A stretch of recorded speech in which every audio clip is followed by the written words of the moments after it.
Okay, ഇപ്പോൾ പ്രേക്ഷകർ കാണുന്ന ദൃശ്യങ്ങൾ റിപ്പോർട്ടറിൽ എക്സ്ക്ലൂസീവ് ദൃശ്യങ്ങളാണ്. മീനാട്ടി ഇപ്പോൾ ഇഡിക്ക് മുന്നിൽ ഹാജരായിരിക്കുന്നു. അതിന്റെ തത്സമയ ദൃശ്യങ്ങളാണ് പ്രേക്ഷകർ കാണുന്നത്. തിങ്കളാഴ്ചത്തേക്കായിരിക്കും ഒരുപക്ഷെ മീനാട്ടി ഇഡിയുടെ ചോദ്യമുനയിലേക്ക് വരികയെന്നാണ് നമ്മൾ കരുതിയതെങ്കിലും രണ്ടാം തവണത്തെ ചോദ്യം ചെയ്യൽ കുറച്ച് നേരത്തെയാക്കി എന്നുള്ള വിവരമാണ് ഇപ്പോൾ പുറത്തു വരുന്നത്. സജോ ദേവസ്യ കൂടി നമുക്കൊപ്പം ചേരുന്നുണ്ട്. സജോ ദേവസ്യ, ഇപ്പോൾ വീണ ഇ.ഡി. ഓഫീസിലേക്ക് എത്തിയിട്ടുണ്ട്. കഴിഞ്ഞ തവണ 8.5 മണിക്കൂറാണ് വീണയെ ഇ.ഡി. ചോദ്യം ചെയ്തത്. അന്നാകട്ടെ SFIOയുടെ രേഖകൾ ഇ.ഡിക്ക് ഔദ്യോഗികമായി ലഭിച്ചിട്ടുമില്ല. SFIOയുടെ രേഖകളെല്ലാം ശേഖരിച്ചതിനു ശേഷം പഴുതടച്ചുള്ള ഒരു ചോദ്യം ചെയ്യലിലായിരിക്കും ഇ.ഡി. ഇന്നിപ്പോൾ മുതിരുക. അതിലേറ്റവും പ്രധാനമായിട്ടും അറിയേണ്ടത് എംപവറിൽ നിന്ന് കൈപ്പറ്റിയ 50 ലക്ഷം, ആ 50 ലക്ഷം തുക എങ്ങനെ തിരിച്ചടച്ചു എന്നുള്ളതും, ഒപ്പോൾ എന്ത് സേവനമാണ് എക്സാലോജിക്ക് CMRL കമ്പനിക്ക് നൽകിയത് എന്നുള്ള വിവരവുമാണ്. ഇത് സംബന്ധിച്ചുള്ള കൂടുതൽ വിവരങ്ങൾ, നികുതി അടച്ചതും ടാക്സ് അടച്ചതുമായ കാര്യങ്ങളെക്കുറിച്ചാണ് കഴിഞ്ഞ തവണ പറഞ്ഞത്. എന്നാൽ ഈ മെമ്മോറാണ്ടം ഒപ്പുവെച്ചതിന്റെ കൂടുതൽ രേഖകൾ ഹാജരാക്കാൻ ആവശ്യപ്പെടുമ്പോൾ അത്തരം വിനിമയങ്ങളെല്ലാം നേരിലായിരുന്നു എന്നാണ് വീണാട്ടി മറുപടി നൽകിയിരുന്നത്. അതിന്റെ രേഖകൾ വീണാട്ടി സൂക്ഷിച്ചിരുന്നില്ല. അതൊരുപക്ഷെ വീണയ്ക്ക് കുരുക്കായി മാറാനുള്ള സാധ്യതയുണ്ടോ? അങ്ങനെയാണെങ്കിൽ ഇ.ഡി. ഇന്നിപ്പോൾ കരുതിക്കുട്ടിയാണ് വീണയെ ചോദ്യം ചെയ്യാൻ വിളിപ്പിച്ചിരിക്കുന്നത്. നേരത്തെയുള്ളതുപോലെയല്ല, SFIOയിൽ നിന്ന് കണ്ടെത്തിയിരിക്കുന്ന രേഖകൾക്ക് വലിയ പ്രാധാന്യമുണ്ട്. അങ്ങനെയാണെങ്കിൽ കഴിഞ്ഞ തവണത്തെ 8.5 മണിക്കൂർ ചോദ്യം ചെയ്യൽ ഇന്നും ഒരുപക്ഷെ ആവർത്തിക്കാനുള്ള സാധ്യതയാണോ നമ്മൾ കാണുന്നത്? സജോ.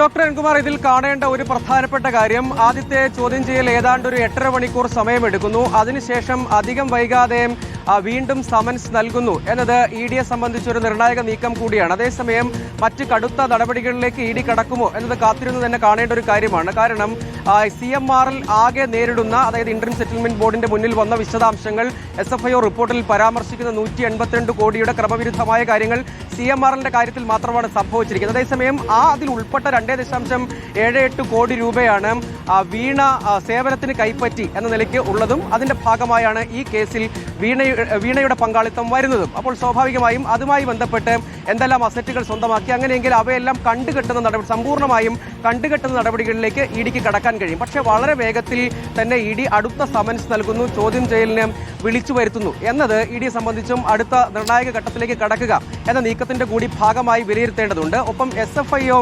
കുറ്റപത്രത്തിന്റെ വിശദാംശങ്ങൾ അടക്കമുള്ളവ, മറ്റൊന്ന് എംപവറിൽ നിന്ന് കൈപ്പറ്റിയ ലോൺ അടക്കമുള്ള വിശദാംശങ്ങൾ, സ്വാഭാവികമായും ഇതുൾപ്പെടെയുള്ള കാര്യങ്ങളിൽ കൂടുതൽ വിശദീകരണങ്ങൾ വീണയ്ക്ക് നൽകേണ്ടതായി വരും.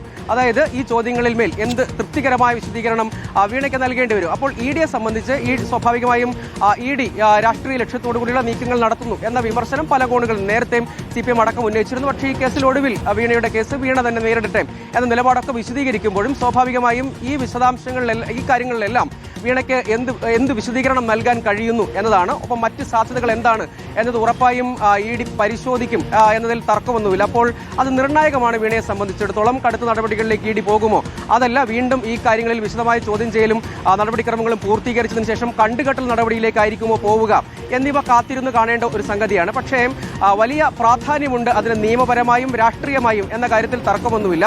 തുടർച്ചയായി തന്നെ, കാരണം CMRL ഉന്നതരെയും ചോദ്യം ചെയ്തിരുന്നു. പക്ഷേ ആദ്യമായി തന്നെ രണ്ടാമത്തെ നോട്ടീസും രണ്ടാമത്തെ സമൻസും വീണയ്ക്ക് ലഭ്യമാകുന്നു. അപ്പോൾ ആ നിലയിൽ കൂടി വീണയെ വിടാതെ പിടികൂടുന്നു, വിടാതെ പിന്തുടരുന്നു, കൂടുതൽ ചോദ്യങ്ങൾ ഉന്നയിക്കുന്നു, കൂടുതൽ വിശദീകരണങ്ങൾ തേടുന്നു എന്ന് വരുമ്പോൾ ആ കാര്യത്തിലൊരു പ്രത്യേക പരിശോധന ഉണ്ടാകുന്നുണ്ട്. അതായത് ഈ 182 കോടിയുടെയും കാര്യത്തിൽ പരിശോധന ഉണ്ട് എന്ന് പറയുമ്പോഴും അതിൽ ഈ 2.78 കോടി രൂപ ഉൾപ്പെട്ട ആ കേസിൽ കൂടുതൽ പ്രാധാന്യം ഇ.ഡി നൽകുന്നുണ്ട് എന്നതിൽ തർക്കമൊന്നും വേണ്ട. എക്സാലോജിക്ക് CMRLന് എന്ത് സേവനം നൽകി എന്നത് ഉൾപ്പെടെയുള്ള കാര്യങ്ങളിലാണ് നേരത്തെ വിശദീകരണങ്ങൾ ചോദിച്ചത്. അതോടൊപ്പം തന്നെ എംപവറിൽ നിന്ന് ലോണായി തുക കൈപ്പറ്റിയിരുന്നു. ആദ്യ ഗഡുവായി ലഭിച്ച ലോണിന്റെ തിരിച്ചടവ് മുടങ്ങിയിട്ടും രണ്ടാമത് വീണ്ടും ലോൺ ലഭ്യമാകുന്നു. അതെങ്ങനെയാണ് സാധ്യമായത് എന്നൊരു പ്രധാനപ്പെട്ട ചോദ്യമുണ്ട്. പക്ഷേ അതൊരു ലോൺ ആഗ്രഹിക്കുന്ന, ലോണിന് വേണ്ടി ശ്രമിക്കുന്ന ഒരു വ്യക്തിക്ക് ലഭ്യമായ ലോൺ എന്ന് വിശദീകരിക്കാനൊക്കെ ശ്രമിക്കാം. പക്ഷെ അപ്പോഴും ഈ 2.78 കോടിയുടെ കാര്യത്തിൽ മുഴുവൻ കാര്യങ്ങളും ഇ.ഡിക്ക് മുന്നിൽ വിശദീകരിക്കേണ്ടതുണ്ട്, അല്ലെങ്കിൽ വെളിപ്പെടുത്തേണ്ടതുണ്ട്. എന്തിനു വേണ്ടി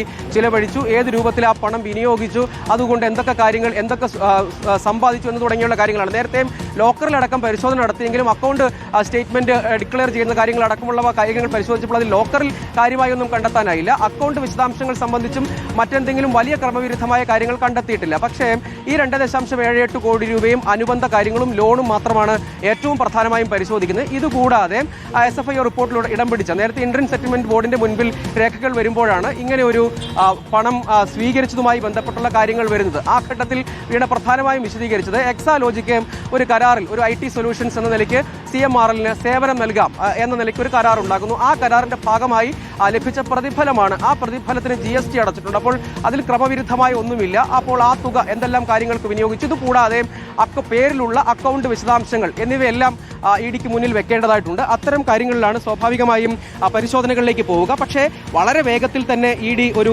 നടപടിയിലേക്ക് പോകുന്നു, അല്ലെങ്കിൽ വീണ്ടും ചോദ്യം ചെയ്യലിലേക്ക് പോകുന്നു എന്ന് വരുമ്പോൾ അതിന് ഇഡി എന്ന ഏജൻസി എത്രമാത്രം പ്രാധാന്യം നൽകുന്നുണ്ട് എന്നതാണ് സവിശേഷമായി കാണേണ്ട ഒരു കാര്യം. അത്രയും അപ്പോൾ പ്രിയപ്പെട്ട പ്രേക്ഷകരെ, ഇത് വീണ്ടും രണ്ടാമതാണ് വീണ ടി ചോദ്യം ചെയ്യലിന് ഹാജരായിരിക്കുന്നത്. ആദ്യ ദൃശ്യങ്ങളാണ് റിപ്പോർട്ടർ ടിവിയിലൂടെ പ്രിയപ്പെട്ട പ്രേക്ഷകരെ കണ്ടത്. തിങ്കളാഴ്ചയായിരിക്കും ഇഡിക്ക് മുന്നിൽ വീണ ചോദ്യം ചെയ്യലിനായി എത്തുക എന്നാണ് നമ്മൾ കരുതിയതെങ്കിലും അപ്രതീക്ഷിതമായി ഇന്ന് തന്നെ എത്തുകയായിരുന്നു.